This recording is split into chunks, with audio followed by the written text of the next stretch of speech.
Supreme court ने Delhi NCR की सड़कों से सारे स्ट्रे डॉग्स को हटाने का आदेश दे दिया है, लेकिन एनिमल एक्टिविस्ट्स का कहना है कि ये ना साइंटिफिक तरीका है और ना ही इससे प्रॉब्लम का परमानेंट सॉल्यूशन निकलेगा। इसी बीच डब्ल्यूएचओ का एक डेटा कहता है कि पूरी दुनिया में हर साल डॉग बाइट और रेबीज से 55,000 मौतें होती हैं और इनमें शॉकिंग बात यह भी है कि हर तीसरा इंसान इंडियन होता है। तो सुप्रीम कोर्ट ने आखिर क्यों दिया स्ट्रे डॉग्स को पकड़ने का ऑर्डर? दुनिया के बाकी देशों में डॉग से कैसे निपटा जाता है और इंडिया के डॉग्स इतने अग्रेसिव क्यों हो गए हैं, ये सब जानेंगे आज की इस वीडियो।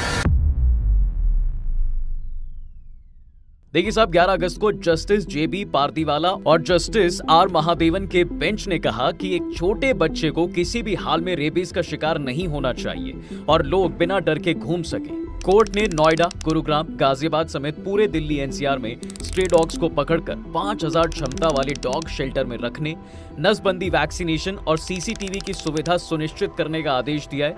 नसबंदी हो चुके कुत्ते भी सड़कों पर नहीं छोड़े जाएंगे। एक हफ्ते में डॉग बाइट और रेबीज की रिपोर्टिंग के लिए हेल्पलाइन शुरू हो जाएगी और कार्रवाई में बाधा डालने पर सख्त एक्शन होगा। क्या सच में आवारा कुत्तों की समस्या इतनी बढ़ चुकी है जो सुप्रीम कोर्ट को इतना सख्त आदेश देना पड़ा? देखिए, डब्ल्यूएचओ के मुताबिक हर साल दुनिया में 55,000 से ज्यादा लोग रेबीज से मरते हैं, जिनमें से करीब 18 से 20,000 मौतें भारत में ही होती हैं। इनमें आधे से ज्यादा 15 साल से कम उम्र के बच्चे हैं। केंद्रीय मंत्री एसपी सिंह बघेल के अनुसार 2024 में देश भर में डॉग बाइट के 37.15 लाख मामले दर्ज हुए हैं, जबकि 2023 में ये संख्या 30.52 लाख थी। 2012 से 2020 के बीच डॉग बाइट केसेस दोगुने हो चुके हैं, क्योंकि शहरों में स्ट्रे डॉग्स की आबादी तेजी से बढ़ी है।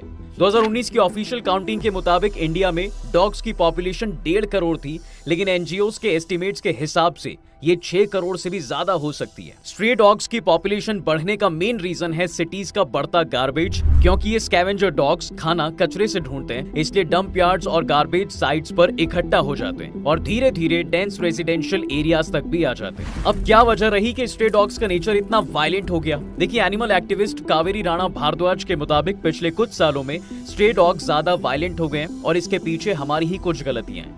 कोविड लॉकडाउन के टाइम लोगों ने स्ट्रे डॉग्स को रोज सुबह शाम प्लेट में खाना देना स्टार्ट कर दिया।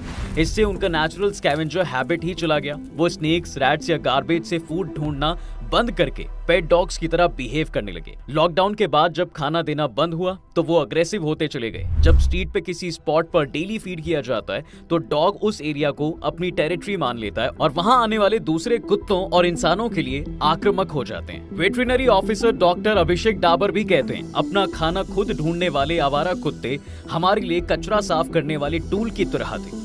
कथित एनिमल लवर्स ने कुत्तों को आवारा कुत्तों से टेरिटोरियल एनिमल बना दिया। पहले उनकी ये टेरिटरी खाने के लिए नहीं बल्कि ब्रीडिंग के लिए थी। अब उनको खाना देने वाला उनका मालिक है और वो सड़क पर जहां रह रहे हैं वो उनका इलाका है। इस इलाके में किसी के आने पर वो हमलावर हो जाते हैं। नवंबर 2022 में बॉम्बे हाई कोर्ट की नागपुर बेंच ने भी एक मामले में फैसला सुनाते हुए कहा था कि आवारा जानवरों को खाना खिलाने वालों को पहले उन्हें औपचारिक रूप से अडॉप्ट करना चाहिए और फिर अपने घरों में खाना खिलाना चाहिए। कोर्ट ने पब्लिक प्लेस पर कुत्तों को खाना खिलाते पाए जाने पर नगर पालिका को 200 का जुर्माना लगाने का निर्देश भी दिया था। तो सवाल ये भी है साहब कि पेटा जैसे संगठन और राहुल गांधी जैसे नेता कुत्तों को शेल्टर में भेजने का विरोध क्यों कर रहे हैं? पेटा इंडिया का कहना है कि बहुत से लोग अपने एरिया के स्ट्रे डॉग्स को फैमिली का हिस्सा मानते हैं। उन्हें बेघर करना या केज में बंद करना ना साइंटिफिक है ना इफेक्टिव है। पेटा ने स्टेटमेंट में कहा, दिल्ली की स्ट्रीट से डॉग्स को जबरन हटाना लोगों में गुस्सा और डॉग्स के लिए तकलीफ क्रिएट करेगा। इससे ना डॉग्स की पॉपुलेशन कम होने वाली है, ना रेबीज केस गिरेंगे, ना डॉग बाइट्स रुकेंगे। राहुल गांधी ने भी सुप्रीम कोर्ट के ऑर्डर को इन ह्यूमन और साइंस बेस्ड पॉलिसी के अगेंस्ट बताया। उन साहब का कहना है कि नसबंदी, वैक्सीन और कम्युनिटी केयर से ही स्ट्रीट्स सेफ बन सकती हैं। Animal rights activist Gauri Moulekhi ने बोला है कि ये ऑर्डर कोर्ट में चैलेंज होगा। उनके मुताबिक देश के सारे शेल्टर्स एनिमल वेलफेयर ऑर्गेनाइजेशन चलाते हैं। सरकार के पास न जगह है न मैन पावर की वो डॉग्स को रख सकें या उनका ख्याल रख सकें। गौरी का ये भी कहना है कि ये order animal birth control rules 2023 और साइंस के बिल्कुल खिलाफ है। डॉग्स को सडनली हटा देने के रिजल्ट्स पर कोर्ट ने सोचा ही नहीं। पेटा के मुताबिक भी अगर दिल्ली गवर्नमेंट ने टाइमली नसबंदी प्रोग्राम इंप्लीमेंट किया होता तो शायद आज स्ट्रीट्स पर हार्डली कोई स्ट्रे होता और अभी भी देर नहीं हुई है। तो अब आते हैं मेन सवाल पर कि क्या डॉग बाइट से बचने के लिए सभी कुत्तों को कैद करना सही डिसीजन है? देखिए, कावेरी राणा के मुताबिक सभी स्ट्रे डॉग्स को शेल्टर में डालना प्रैक्टिकली सही नहीं है। सरकार ने डॉग स्टरिलाइजेशन यानी नसबंदी प्रोग्राम प्रॉपर्ली नहीं चलाया, जबकि लार्ज स्केल स्टरिलाइजेशन ही परमानेंट सॉल्यूशन है। 2000 के आसपास भी बड़े शहरों में डॉग्स को मारना शुरू हुआ, लेकिन एनिमल एक्टिविस्ट और WHO ने कहा कि रेबीज खत्म करने का सॉल्यूशन किलिंग नहीं है, बल्कि बर्थ कंट्रोल है। इसके बाद 2001 में डॉग्स को लेकर एनिमल बर्थ रूल्स बने, जिसमें डॉग्स को मारना या शिफ्ट करना अलाउड नहीं, सिर्फ शेल्टर भेजना अलाउड है।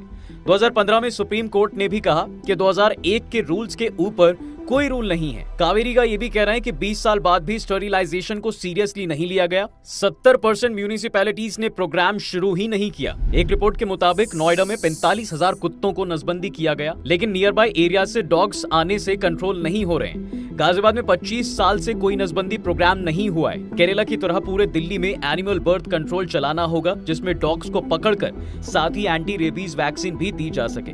अब दुनिया के बाकी देशों में आवारा कुत्तों से कैसे निपटा जाता है? देखिए साहब, अलग अलग देशों में शेल्टर होम या दूसरे सरकारी तरीकों से आवारा कुत्तों का मैनेजमेंट किया जाता है। जुलाई 2024 में तुर्की में सड़कों से करीब 40 लाख कुत्तों को हटाने का फैसला लिया गया। इसकी निंदा भी हुई, लेकिन कोर्ट ने कहा कि यह फैसला जारी रहेगा। अमेरिका में आवारा जानवरों को कानूनी सुरक्षा भी दी गई ताकि उनके साथ बुरा बर्ताव ना हो। न्यूयॉर्क में आवारा कुत्तों के लिए एनिमल केयर सेंटर नाम का एक NGO कुत्तों को शेल्टर्स में ले जाता है। यहाँ कुत्तों को वापस सड़क पर नहीं छोड़ते। ब्रिटेन में लोकल एडमिनिस्ट्रेशन आवारा कुत्तों का मैनेजमेंट देखता है। 2023-24 में करीब 36,000 कुत्तों के लिए शेल्टर की व्यवस्था की गई। लंदन में local administration dog warden service देता है। यहाँ के कानून के मुताबिक 2 महीने से ज्यादा उम्र के कुत्तों पर एक माइक्रोचिप लगी होती है, जिसमें कुत्तों के मालिक का नंबर और बाकी जानकारी भी होती है। इसके अलावा प्रशासन आवारा जानवरों के लिए मालिक ढूंढता है, नहीं मिलने पर अपने पास रख सकता है या फिर मार भी सकता है। सिंगापुर में एक सरकारी संस्था आवारा कुत्तों को पकड़कर उनकी नसबंदी और वैक्सीनेशन करती है। यहाँ भी कुत्तों में एक माइक्रोचिप लगाई जाती है। जापान में एक सख्त एनिमल वेलफेयर इंफ्रास्ट्रक्चर है जो आवारा कुत्तों को पकड़कर शेल्टर्स भेजता है। हालांकि प्रशासन को बीमार और खतरनाक जानवरों को मारने का अधिकार भी है। बाकी आप कमेंट सेक्शन में जरूर बताइएगा कि सुप्रीम कोर्ट का ये फैसला सही है। क्या कुत्तों को शेल्टर में डाला जाना चाहिए?